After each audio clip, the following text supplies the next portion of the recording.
You're watching the KOAM Morning News on Fox 14. Right now at 7, our very own Amber Jenkins shares how a group in Fort Scott is working towards beautifying the east side of town. Also, KOAM's Ty Parks shows us how area families are taking some time to hit the water this summer. And it is cloudy outside for a lot of us thanks to the rain well to our west. Could see some pop-up storms today. We'll have a look at that forecast to get you out the door coming up. The 4 states' most watched news starts now. Good morning and welcome to the KOAM Morning News on Fox 14. I'm Anthony Saviello. And I'm Chris Warner. I'm tired. It's a yawning day. I don't ever do that on air, but that time I couldn't. It caught up to you. Couldn't stop it. It happened, and that's just the way it is. Oh, it's just after 7, almost 7:01 now on this Wednesday morning. So got some rain shower chances out there. Still going to be hot. We'll talk about all that here in just a moment, and some folks working to make Fort Scott a little prettier. Yeah, city officials in Fort Scott are beautifying the east side of town, starting with upgrades at 3rd Street. KOAM's Amber Jenkins has more. Beautification projects in Fort Scott, Kansas are underway, focusing on parks like on 3rd Street. We have done a lot of work on the 3rd Street Park bathrooms in particular. For as long as I can remember, they've only had toilets in those bathrooms. On each side, they didn't have sinks. So this year, we had new sinks installed, just adding some things like toilet paper holders, paper towel holders, trash cans, things that we didn't have before previously. It was very bare minimum before. The project is paid for with grants and with Evergy's donation of a 35-foot Wi-Fi pole. So we would be able to control the bathroom locks and the security cameras. So we've been working on that for a long time, but it's wrapping up now. According to city officials, 3rd Street's park bathrooms are set to open in a couple of weeks.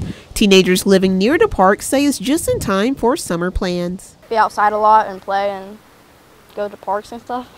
Recently, a fire incident happened at the park, burning parts of the playground. The teens say the charcoal remnants are a reminder to take care of what the city improves. I think that kids around here should be more respectful with the play equipment and not be disrespectful and just roundhouse around and destroy stuff. Definitely things could be much better around here. I do think Fort Scott is a pretty place, but definitely could be worked on. Reporting in Fort Scott, Amber Jenkins, KOAM News. The fire incident Amber referred to happened just 3 days ago. The Fort Scott Police Department observed smoke coming from the playground area. Fire crews arrived to find a piece of playground equipment fully engulfed in flames. Now, while there are currently no suspects, this incident is under investigation as an arson. Playground equipment valued at about $1,000. So hopefully people will be respectful and take care of this stuff, because the city's working hard to make it better, and it doesn't help when folks do that. When I was a kid, I grew up right next to a playground, and that same kind of thing happened to the playground I was at. Just woke up one morning, engulfed in flames. So yeah, I feel their pain for sure. Yeah. Well, we're going to be feeling the heat again. Not as hot today and tomorrow, but that dangerous heat does return next week. We'll get to that in a moment. Let's start with a look outside from our camera on the Cornell Complex in downtown Joplin. And as you can see, we've got cloudy skies, and that's simply because we had some rain from a thunderstorm complex well to our west that had a fair amount of leading clouds to it. So cloudy also from MoDOT camera 32nd and Rangeline. And those clouds have helped keep temperatures a little cooler for most of us. Got a couple of stray showers into Bourbon County. Not much else going on out there, but you can see on the satellite the clouds stretching out across the area. We'll see an opportunity for additional pop-up storms today, but our friends in Burlington, Yates Center, maybe even Eureka have slightly better chances for more organized, more meaningful rainfall chances out there. So here's the future track at noon. We have a cold front that's going to stall out right here, and that's what's going to bring us the chances for showers and storms up in the northwest. The rest of us, we're looking at pop-up storm chances as we head into the afternoon and evening with the daytime heating. The good news is, regardless, no severe weather expected, which is great. We don't need that. We just need some rain. Temperature 69 in Monette is the cool spot. The rest of us, low mid 70s across the area, so a little cooler than where we have been the last few days. That, though, doesn't change the fact it's still going to be hot today. Upper 80s, maybe some low 90s. We'll have those pop-up storm chances as we roll into the afternoon across the area, and heat index values right around the low to mid 90s. Dangerous Potentially deadly heat does return to our forecast as we head into the weekend and next week. We'll break down all the details on that in the full forecast here in just a few more minutes. Anthony? All right, thanks, Chris. Voters in Oklahoma cast their ballots for a few races yesterday in Ottawa, Delaware, and Craig counties. That included the Republican primary for state senator for District 1. Michael Bergstrom beats out Houston Britton for the spot by about 400 votes. For the Republican nomination for Delaware County Sheriff, Ray Thomas wins over James Beck by about 500 votes.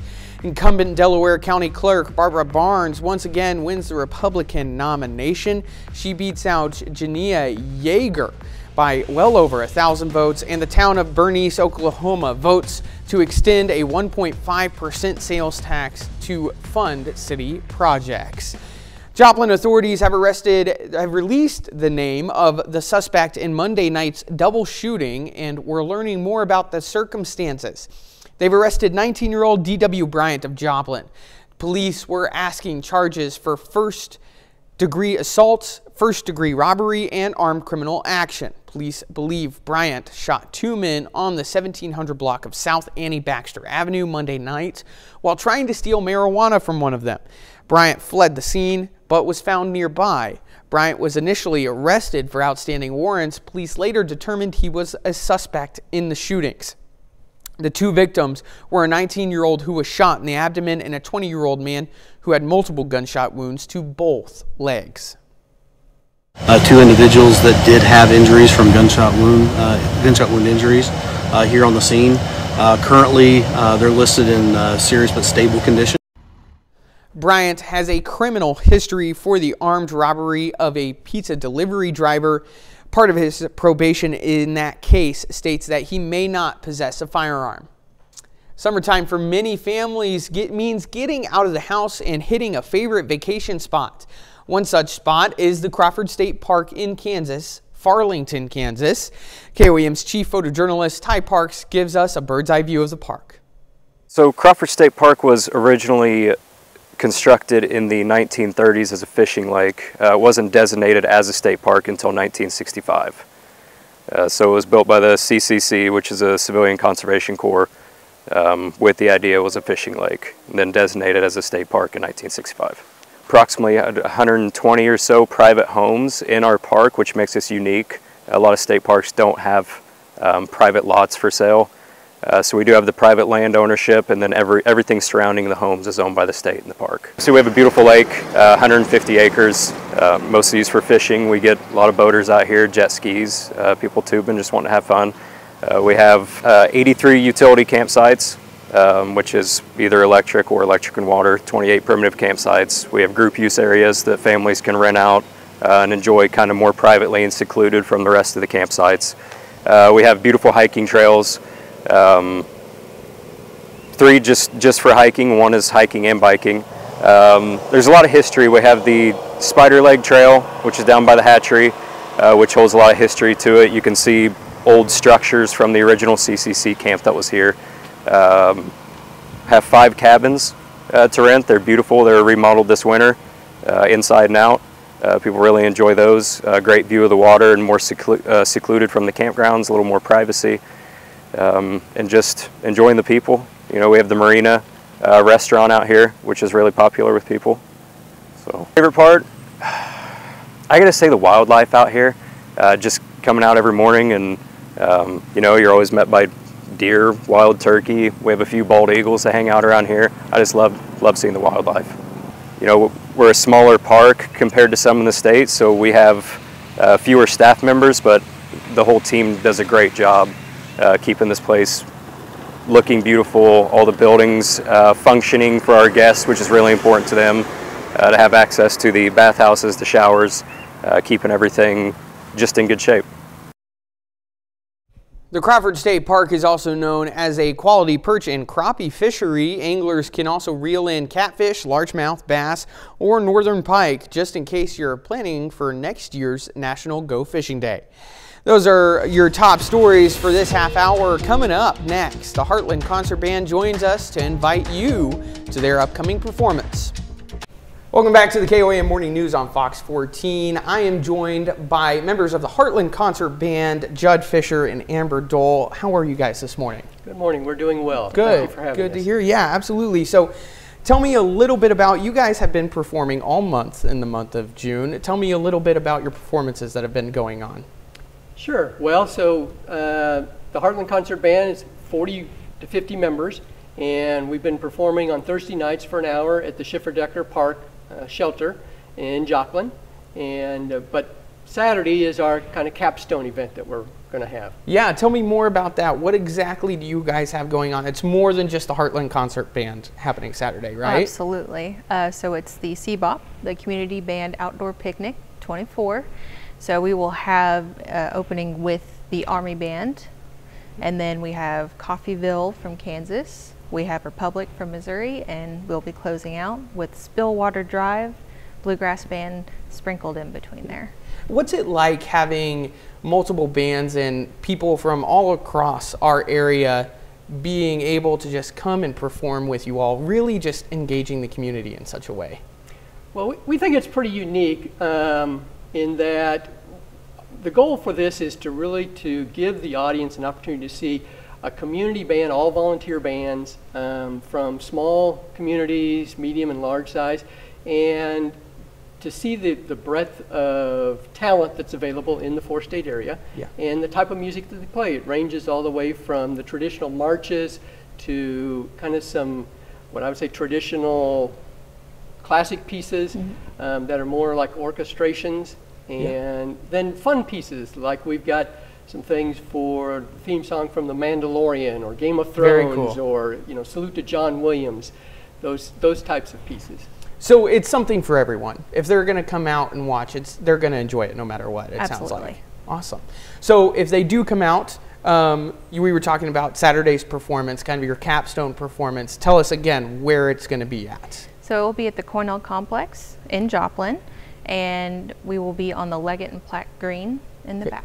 And free to everyone is what I'm hearing? It is free. Okay, perfect. And what time can people expect to be there? What time should people be there? 12:30 is when we plan to kick off. That's when the Army Band begins to perform, and we will go until 7. Okay, so it's definitely just going to be a come and go as you please and just enjoy some music, it sounds like. And in between the bands, we've got 4 blocks of the streets closed off, so we'll have antique cars, and we've got food trucks, we've got booth set up for kids activities. Amber's in charge of a instrument petting booth, if you can visualize that. Perfect. So lots of things for the kids to do, and of course the Cornell Complex will be open. They're doing a new art exhibit called Awkward Family Photo, so go inside, cool off a little bit, and enjoy the art as well. Yeah, sounds like a fun time. Judd, Amber, thank you so much for being with us this morning.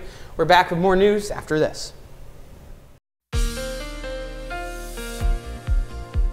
Welcome back to the KOAM Morning News. It is now 7:17 on this Wednesday morning. We're starting with a look at the Skywatch Storm Tracker, and we've got a couple of stray showers in Bourbon County, and really that's about it in our immediate area. We got a lot of cloud cover out there, though, from this thunderstorm complex that, again, was severe last night across western Kansas.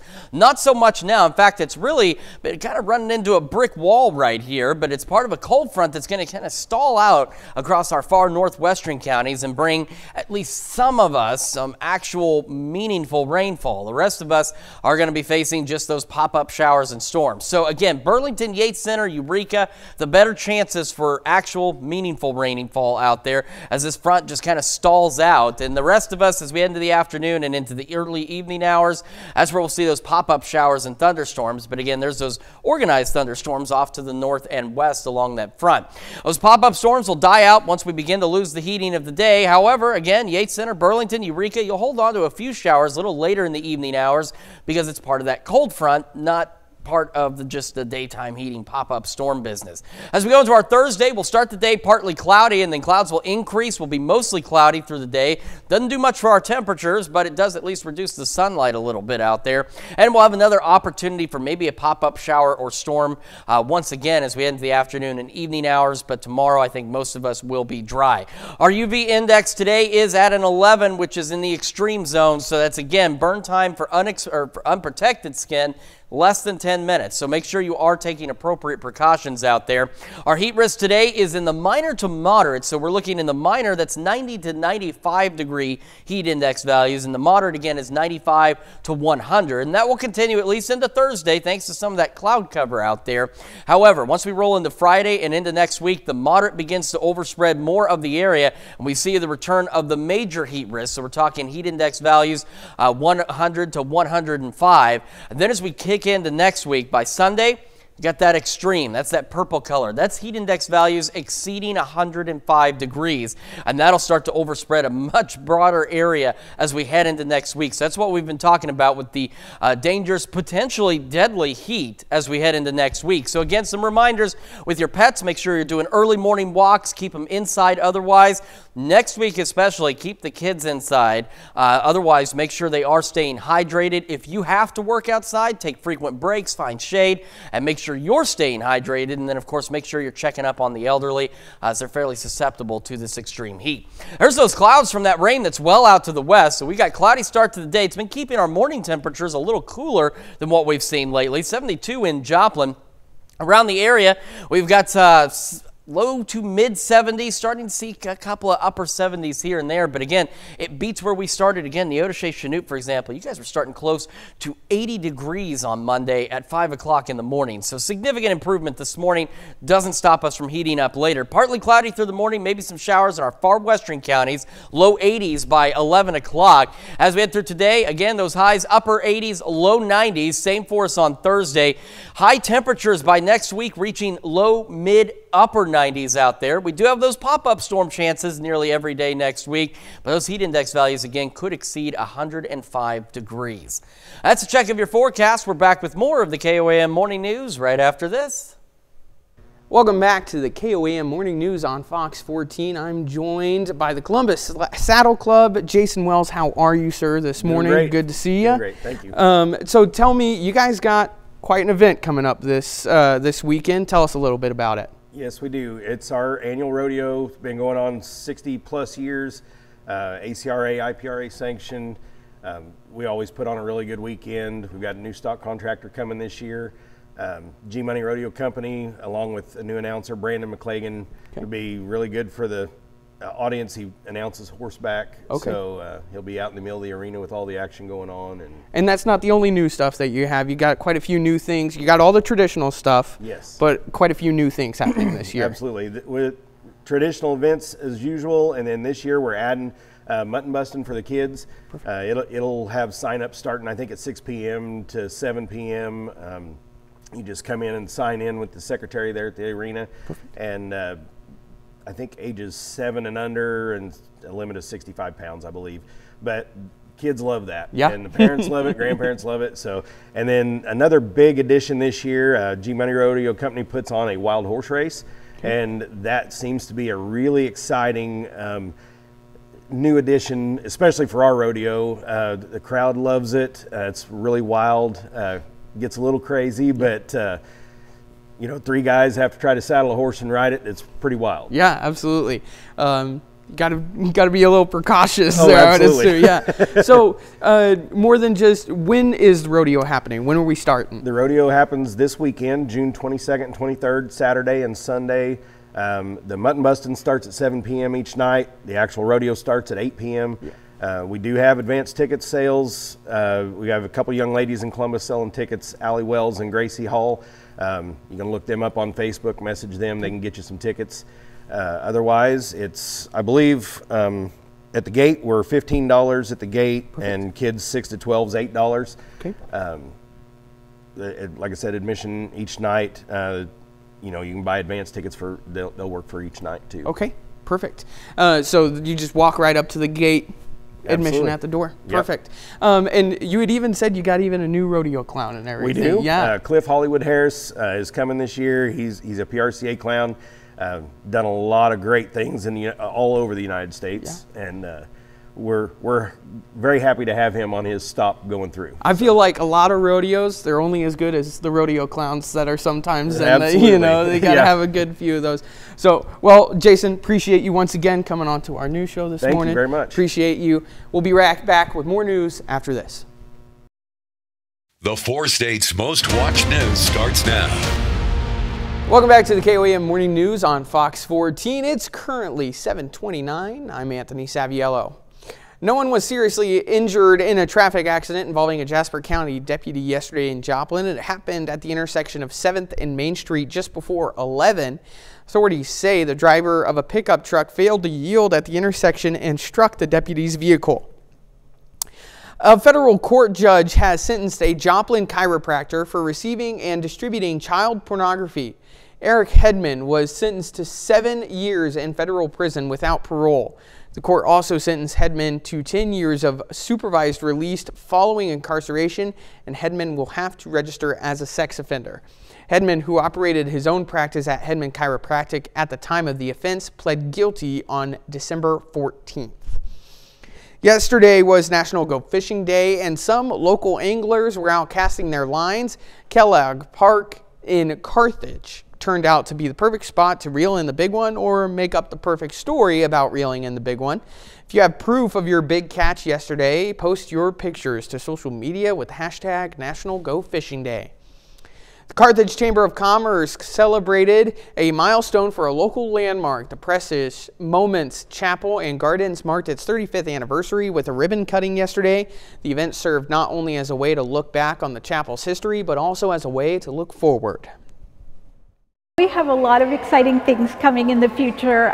We hope to build on Mr. Butcher's dream as well and to keep going with all that he's planned. And we have just redone the museum to tell the complete story of his life.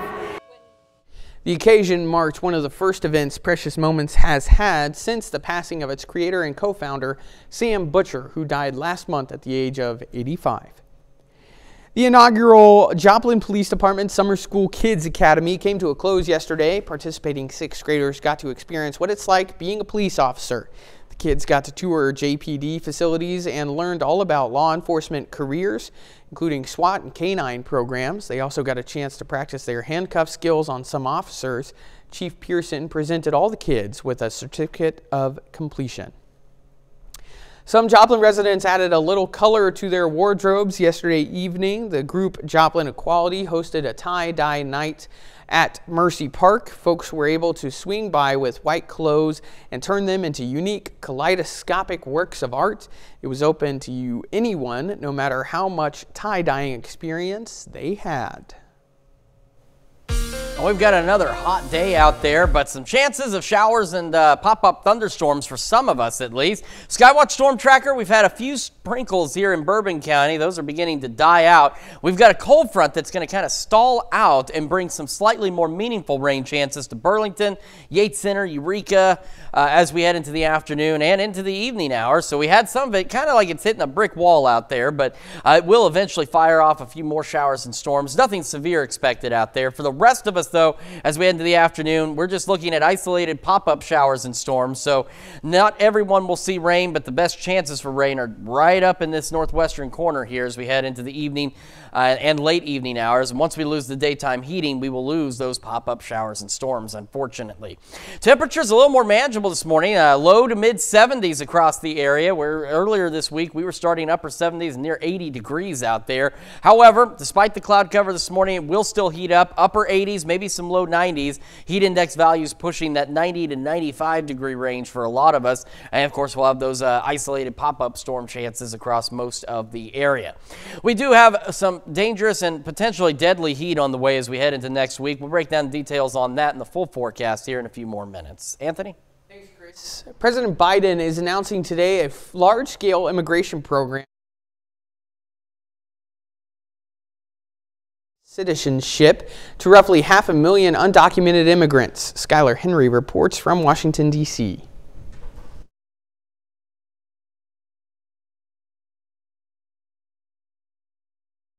100,000 unauthorized immigrants who are living in this country and are married to American citizens. They would have to live in the U.S. for at least 10 years and pass a background check. Right now, it can be very difficult for these individuals to get a green card, and it often involves leaving the country for a period of time to do it. Under Biden's plan, those who qualify would be able to apply for permanent residence and would be allowed to stay and work without fear of deportation. The action will particularly benefit DACA recipients or dreamers who were brought to the U.S. as children. This is the president's second major move on immigration this month. 2 weeks ago, he announced sweeping restrictions on migrants seeking asylum at the U.S.-Mexico border. This ban will remain in place until the number of people trying to enter illegally is reduced to a level that our system can effectively manage. A senior administration official said the new program is expected to start taking applications by the end of the summer, but the policy is sure to face legal challenges. Skyler Henry, CBS News, Washington. The policy is also expected to benefit an estimated 50,000 immigrant children with a parent who is married to a U.S. citizen. Undocumented stepchildren of U.S. citizens who must also leave the country to obtain green cards will be eligible to if they are under the age of 21. That's a look at our top news stories coming up this half hour of KOAM Morning News. We'll hear about the summer heat, how the summer heat can make an impact on your budget. In Consumer Watch this morning, surging demand for NVIDIA computer chips has pushed the tech company past Microsoft to become the most valuably price-listed company in the world. NVIDIA chips are widely used for AI application. Its market cap, or total stock market value, jumped to about $3.33 trillion, just enough to edge past Microsoft and Apple. A new study from LendingTree finds that more than 18 million Americans are living in their homes that stretch their budgets far beyond what's considered financially healthy.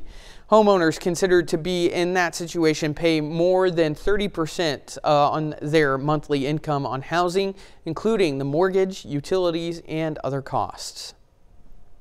Federal regulators say applesauce pouches contaminated with heavy amounts of lead remained on Dollar Tree store shelves for nearly 2 months after being recalled and linked to hundreds of lead poisonings nationwide. The FDA says in the weeks and months that followed the recall, apple cinnamon fruit puree pouches, public health officials across many states continued to report seeing recalled Wanna-Banana apple cinnamon fruit puree pouches on Dollar Tree store shelves. With millions of Americans under heat alerts this week, households and businesses might want to think about how extreme heat could impact their bottom line. Karen Kafa is in Washington with a look at some of the numbers and ways for households to safely cut costs. Right now, from the wildfires out west to high temperatures ranging from Iowa to Maine, in addition to health and safety precautions, there is a rising economic toll of these extended heat waves to keep in mind. Extreme heat is becoming more frequent and more costly. We would never think about planning for wildfire season or hurricane season just during those seasons. Ashley Ward of the Duke University Heat Policy Innovation Hub says that these punishing heat waves make it more expensive to cool a home. When temperatures overnight don't fall below 75 degrees, for example, it doesn't give the body or any living thing or our energy systems time to recover from that daytime exposure. David Tinsley, senior economist for the Bank of America Institute, says their analysis found higher average temperatures boosting consumers' average monthly utility payments by 23% since 2019. All the data is suggesting that these heat waves are hotter and are lasting longer. And so when that occurs, people have to turn up their aircon and leave it on longer, and that's adding to cost. There's a burden on businesses, too. In a 2023 report, the U.S. Congress Joint Economic Committee cited data pointing to more than 2.5 billion hours of lost labor across certain sectors like agriculture, construction, and manufacturing. These extremes of heat are really impactful. So it does have a somewhat depressing effect on the overall economy. Extreme heat can also disrupt the airline industry. When air is hot and less dense, planes need less weight or more runway for takeoff. That can lead to bumped passengers or baggage or canceled flights. There's also a cost to cities across the Midwest and Northeast right now to ramp up and open the doors of cooling centers to help residents. Right now, that includes everywhere from Cleveland to New York City, even Burlington, Vermont, where the heat index could top 100 degrees this week. In Washington, I'm Karen Kafa. And those are some of your top Consumer Watch stories this morning. Let's take a look at market prices before the opening bell.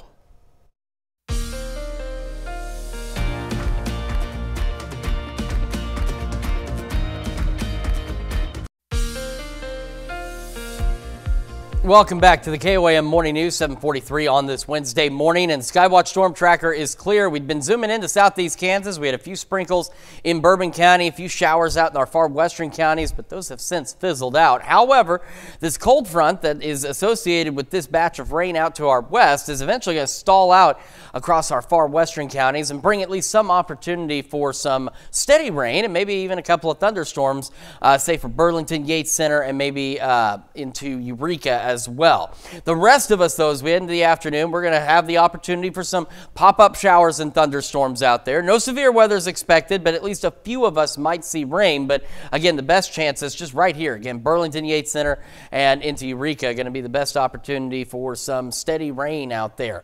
As we go into our Thursday, we're starting partly cloudy. Clouds increase. That does not stop us from getting hot, unfortunately. And we'll have another opportunity for maybe a stray pop-up shower or storm, but chances are slightly better today than what they'll be tomorrow. And as we lose the daytime heating, we will also lose that opportunity for those showers and storms.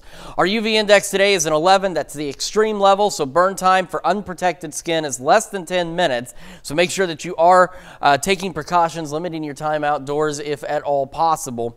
Here's a look at our heat risk.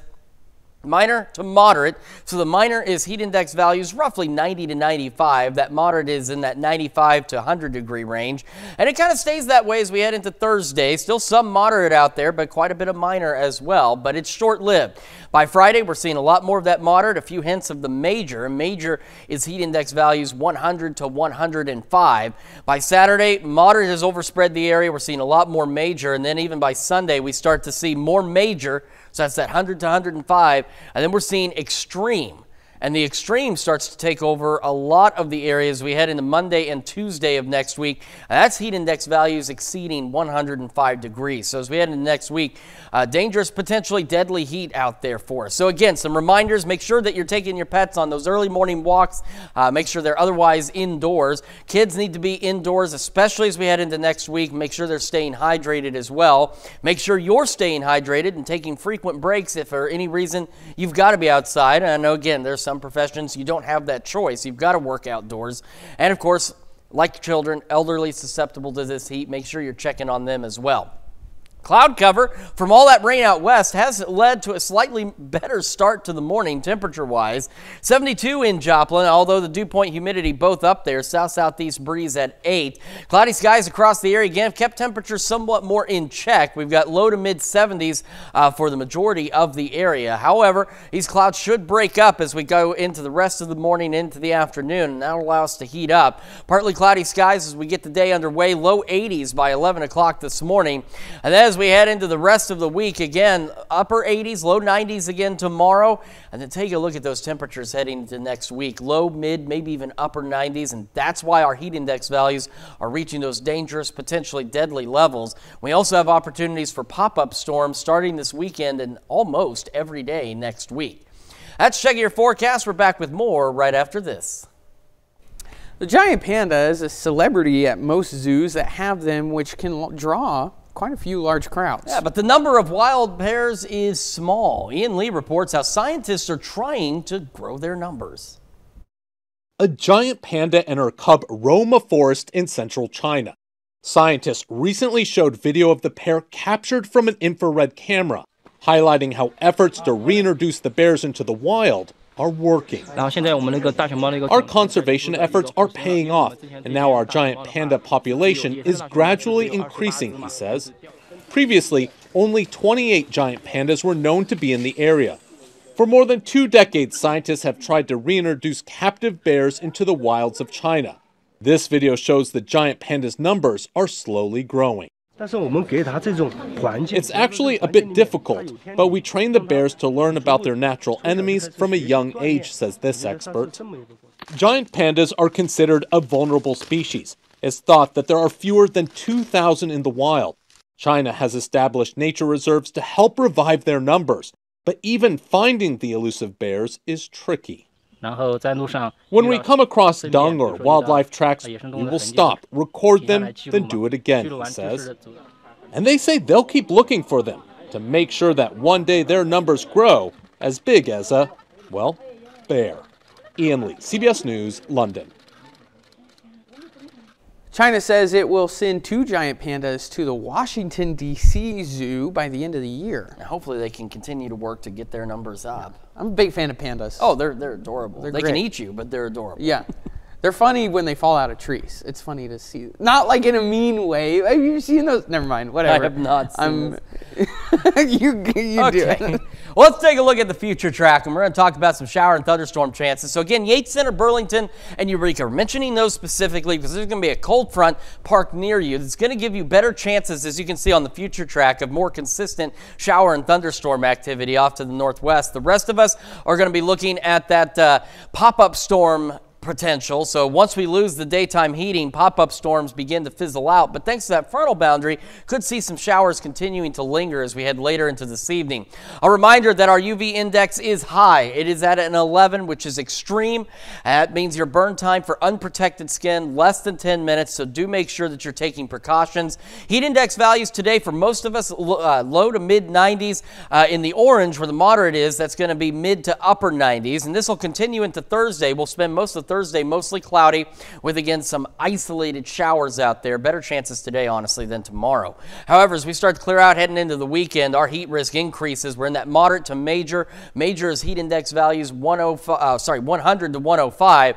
And as we start into next week, that purple, that's the extreme on this list. And that's heat index values exceeding 105 degrees. So we're talking the potential for dangerous, possibly deadly heat for some of those out there. So again, just make sure you're taking the appropriate precautions if you do have to be outdoors. Again, cloudy though this morning, keeping temperatures in check for most of us. 72 in Joplin, but the humidity and dew point both high. Temperatures this morning in the low to mid 70s out there. And as we head through the morning, we'll have partly cloudy skies as these clouds begin to break up a bit. Maybe some isolated showers, low 80s by late morning. We'll have another look at your forecast and news you need to know right after this. Here's a check of today's top headlines, the news you need to know before you head out the door. Joplin authorities arrested 19-year-old Austin Bryant of Joplin for shooting 2 people Monday evening. Police believe Bryant shot 2 men on the 1700 block of the South Annie Baxter while trying to steal marijuana from one of them. He then fled the scene, but was later found nearby. He was initially arrested for outstanding warrants, but was later determined that he was the suspect in the shootings. Bryant has a criminal history for the armed robbery of a pizza delivery driver. Part of his probation is that he cannot possess a firearm. No one was seriously hurt in a traffic accident involving a Jasper County deputy yesterday in Joplin. It happened at the intersection of 7th and Main Street just before 11. Authorities say the driver of the pickup truck failed to yield at the intersection and struck the deputy's vehicle. A federal court judge has sentenced Eric Hedman for receiving and distributing child pornography. Hedman was sentenced to 7 years in federal prison without parole. The court also sentenced Hedman to 10 years of supervised release following incarceration, and Hedman will have to register as a sex offender. Hedman, who operated his practice at Hedman Chiropractic at the time of the offense, pled guilty on December 14th. Another hot day across the area. Temperatures upper 80s and low 90s. We'll have those isolated pop-up showers and storms. And then again, Burlington, Yates Center, Eureka. Better chances for a little more organized rainfall out there. No severe weather expected, which is good. Once we lose the daytime heating, we begin to lose those thunderstorms as well. Partly cloudy overnight, falling back into the low 70s. Mostly cloudy tomorrow, upper 80s, low 90s. Couple of pop-up showers possible. Temperatures heat up next week, low, mid, even upper 90s, putting our heat index values next week potentially above 105. We'll also have some pop-up storm chances starting this weekend and almost every day next week as well. All right. Koalas make their big debut at the Brookfield Zoo in Chicago. The 2 male koalas, Brumby and Willem, both arrived at the zoo last week. They are now settling into their new home at the zoo's Hamel Family Play Zoo. Both koalas turned 2 this year. They're also the zoo's first 2 koalas. Koalas are currently listed as a vulnerable species by the International Union for Conservation and Nature in their native land of Australia. Koalas are pretty cool too. I don't see very many of those. Had pandas today, we had koalas. It's a fur bear day. It's a cuddly, cute bear day. It's a zoo day today. It's a zoo day. Unfortunately, though, the heat, not such a great opportunity to go to the zoo right now, but that's all right. All right. Well, thank you all so much for letting us put the good in your morning. We'll be back with more news and weather today at noon. From all of us here, have a great day.